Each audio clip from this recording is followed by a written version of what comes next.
voir naviguer ce voilier, rapide, fluide, aérien, tout paraît simple et pur. Mais comprenez bien que cette apparence est loin d'être une évidence.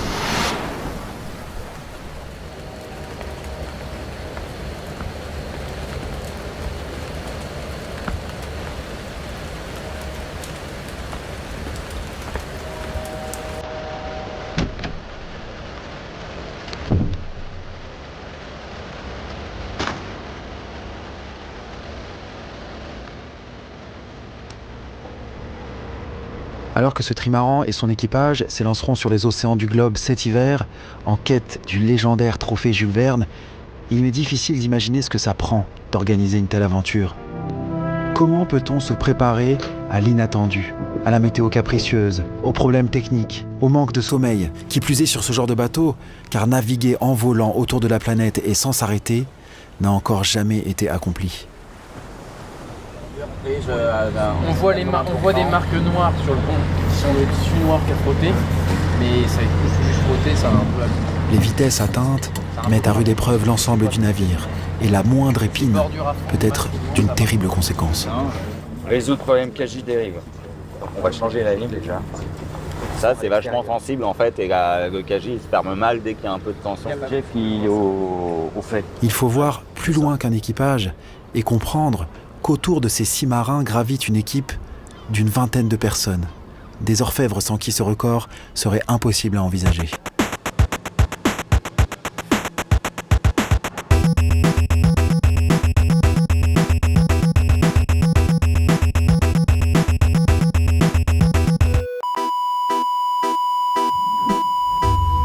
Cet équipage et ce voilier sont la résultante d'une formidable organisation. Mais la constante recherche du réglage le plus fin amène aussi son lot de doutes.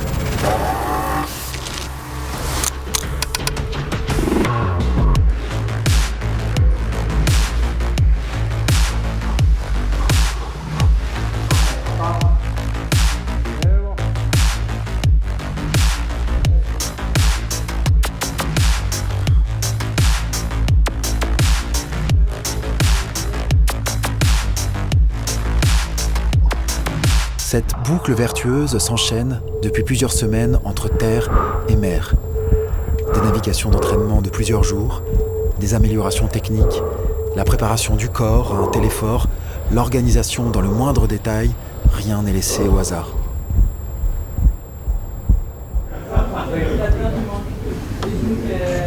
Il y a différentes façons de fonctionner selon les équipages, selon les teams, mais nous, on les Français, on a toujours fonctionné comme ça, c'est que... Un autre élément stratégique, bien manger. Bien manger pour doper le mental, mais aussi pour leur permettre d'être physiquement en pleine capacité. Et voilà le travail.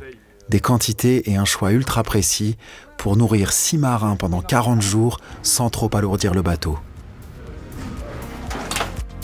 Au-delà des objectifs sportifs, cette aventure offre de belles opportunités de rencontre. La possibilité de partager son expérience, d'inspirer, mais aussi de s'inspirer. J'ai pris de la levure boulangère déshydratée, pâte avec ventrèche de thon, citron et jambon ibérique. Toi tu pars avec 40 jours. C'est objectivement, je pense, la période où les bateaux ont le plus progressé. Donc c'est largement faisable dans l'hypothèse quoi. Cet hiver, là, dans le tour du monde en solo, personne n'est vraiment terminé avec un bateau à 100%. Nous, on a pété fort et le bateau était détruit. Ce groupe que vous voyez ici est constitué de personnalités qui viennent d'univers complètement différents. Et c'est bien cela qui fait la richesse des échanges. Comprendre comment ils perçoivent leurs objectifs pour pouvoir mettre en perspective les nôtres. Ces rencontres rappellent aussi la finesse de ce bateau volant, toujours sur le fil, où chaque réglage compte. Je pensais pas que c'était si physique, ouais. Ça c'est exactement ce que vous avez à l'instant. Il y a toujours une assiette idéale à conserver. Et ben ça, c'est du réglage permanent, quoi. Et c'est ça notre boulot. C'est impressionnant par rapport à la taille du bateau. Et sans relâche, ce bateau ultra exigeant met à rude épreuve l'esprit et aussi le corps. C'est exactement la même chose, mais calice. Tu vois, faut caler là, tu vois, moi si je suis ici. Quand ça freine, c'est vers. Tu testes Ouais, et si l'un de vous est plus raide, le bas de squat peut être compliqué quand on est très raide. En fait, une fois que tu es là, et c'est juste que du coup, je vais aller chercher plus en ouverture. Limite, l'avantage de faire ça, c'est que ça va te faire un point fixe sur lequel tu vas essayer de casser pour aller chercher plus d'extension thoracique.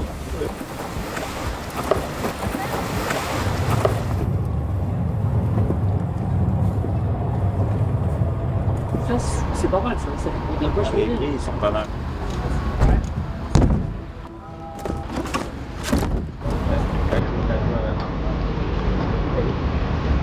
Sont-ils prêts? En tout cas prêts à partir, mais sont-ils prêts à affronter les aventures que réserve ce tour du globe?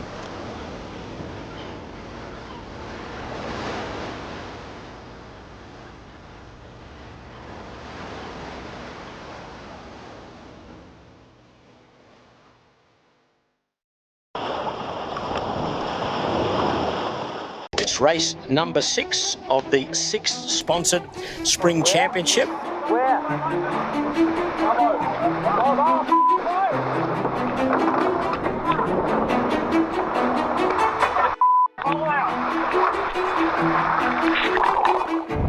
Boy, watching here. Big dramas over there.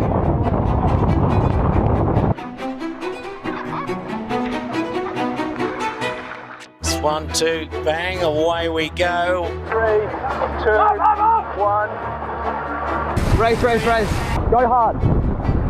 Racing, we're good. Very large powerboat charging down the harbour here, which is going to cause them a bit of grief. Bondi Beach coming down here. There's a first Indian of the day. He's going to really go close to the few of the skiffs. That boat's going to be a problem.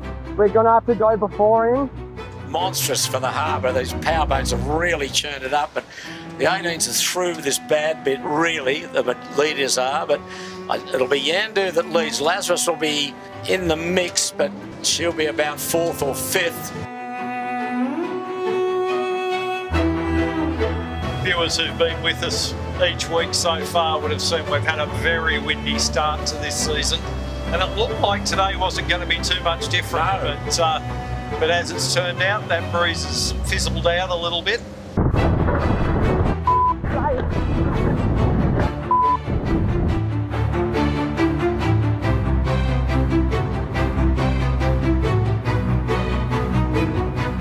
Kobe, he got a bad start. He's really a long way back because he's got to go now to the middle mark.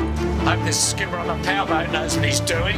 Yeah, Balmain are going to jive and come straight back at this powerboat.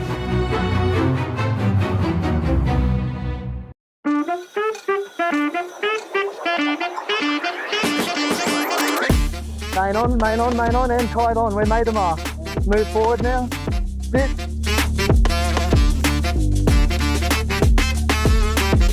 The Rag and Famish, really the boat that has the biggest job ahead of him. He's got to go to the furthest mark each time. But as I mentioned, Pete, they just have to get around the track cleanly here today to win the $6,000. They'll wrap up this little championship that we're racing for.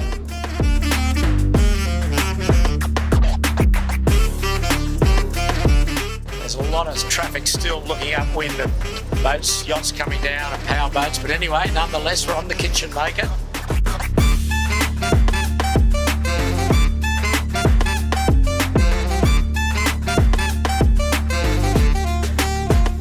So it's Marine Outlet leads narrowly from Spank and Balmain. Big dip on Balmain. Balmain. Stop it! And have to go fast. Copy. Okay, so Balmain's got himself into second spot.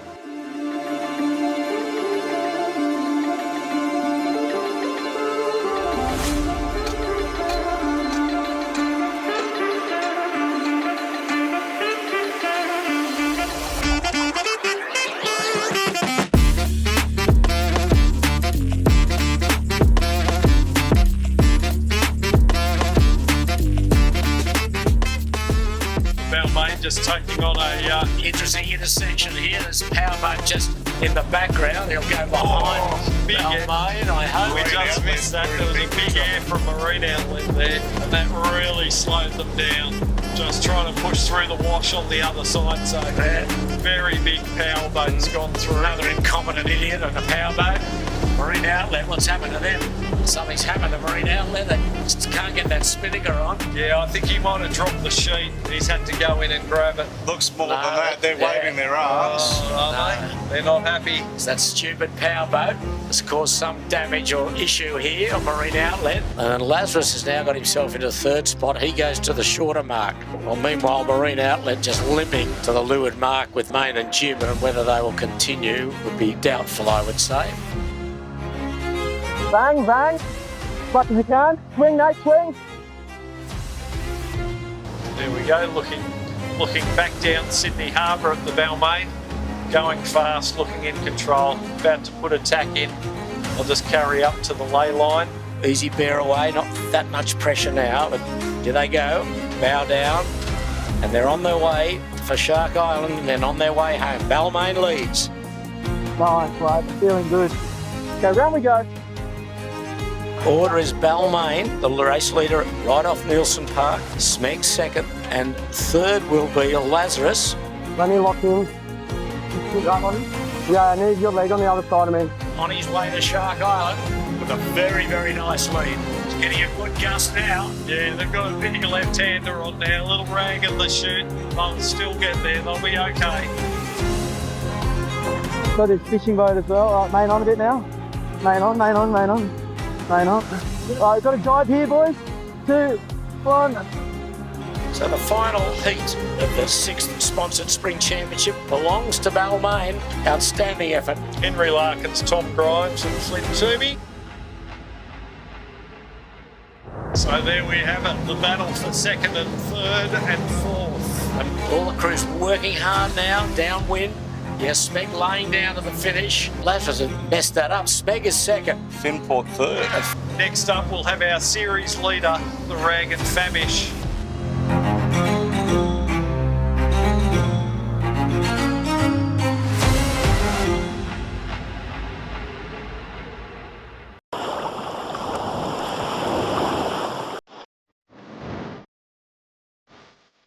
Chicago Yacht Club race to Mackinac presented by Wintrust is more than just a race. It's 115 years of yachting tradition.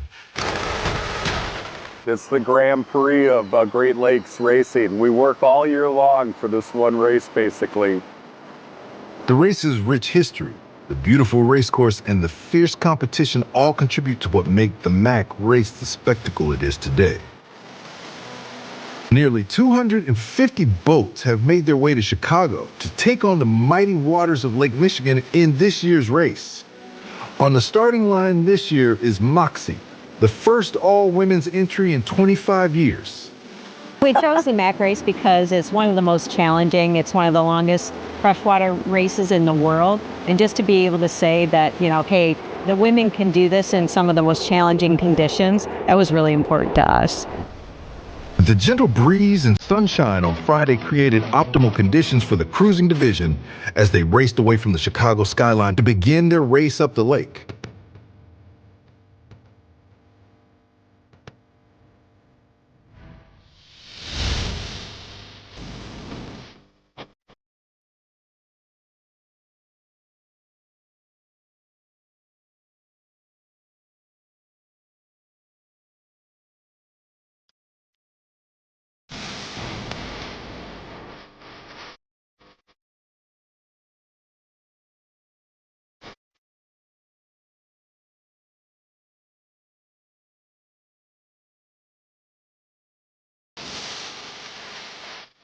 As the last cruising division team crosses the horizon, the sailors of the racing division work hard to complete their final preparations.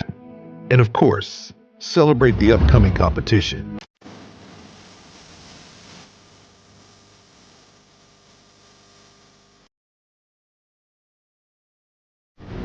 Saturday brings light wind and a calm lake for the start of the racing division, but every competitor knows the forecast is one of the best in decades.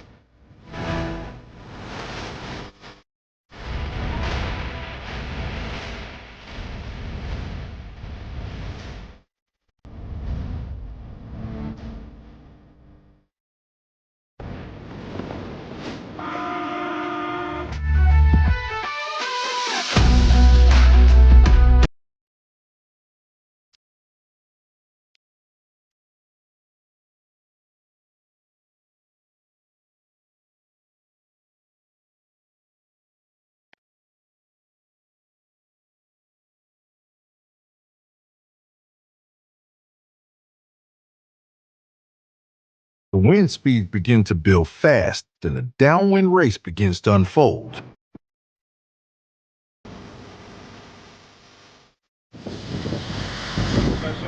Overnight storms battered the fleet, dismasting 3 boats as well as sending a man overboard. Thanks to a heroic rescue by Madcap and his crew, everyone makes it to the night safe.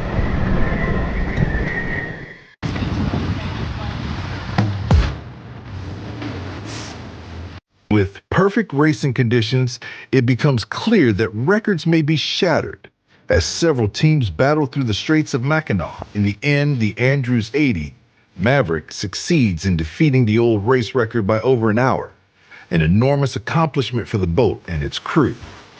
But there is no time to celebrate when you are also racing in the Supermac.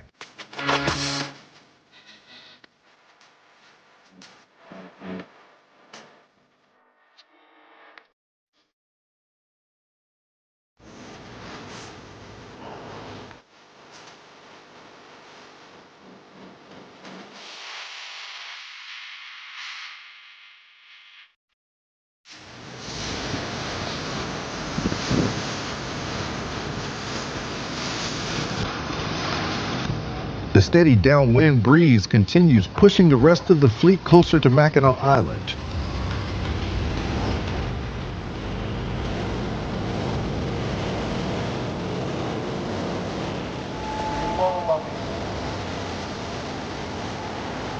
What makes me keep coming back to this great race, there's nothing like it. We just enjoy it. You never know what's going to happen out there. The conditions change hourly. The camaraderie of sailing with 14 friends on board the boat. It's a real experience that anybody that's done any kind of distance race would truly appreciate the Chicago Mac race. Every year is different.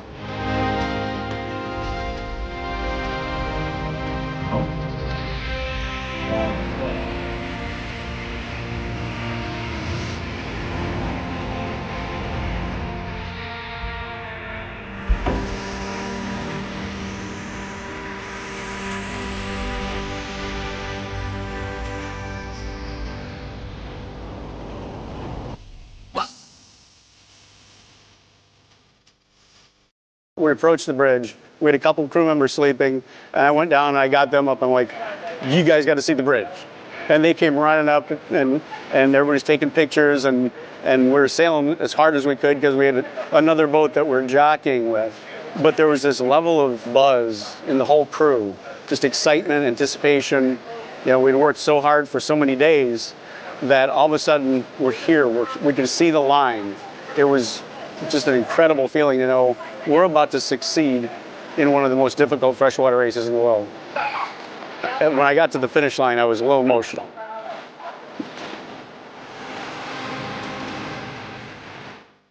It's an accomplishment that there are not a lot of people in this world that have actually accomplished it. And to be able to stand on Mackinac Island and say, I did this, I succeeded. There's a special pride for me in having achieved this goal. Racers arrive at the island with huge grins on their faces, having competed in one of the fastest Mac races in recent history. With the incredible speeds enjoyed by the fleet, all of the boats made it to Mackinac Island by Monday afternoon, leaving plenty of time for the sailors to enjoy themselves on the island.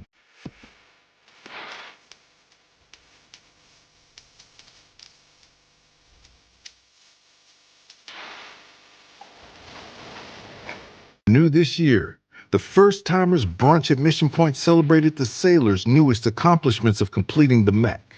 Nearly 20% of the sailors racing were first timers. Mission Point hosted the awards ceremony, along with one last party until next year's send-off.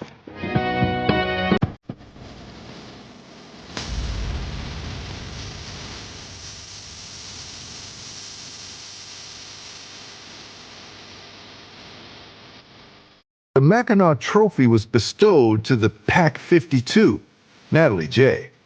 Coming in at the top spot for the 115th Chicago Yacht Club race to Mackinac presented by Wintrust was taken home by Erica, a Tartan 10. This race is very addicting. Nobody does just one Mac race. once you do one, you're hooked. It's gotcha. You're going to come back to this, and you're going to think about it all year long to the next season. We always say, do good, win, because otherwise you have to wait till next year.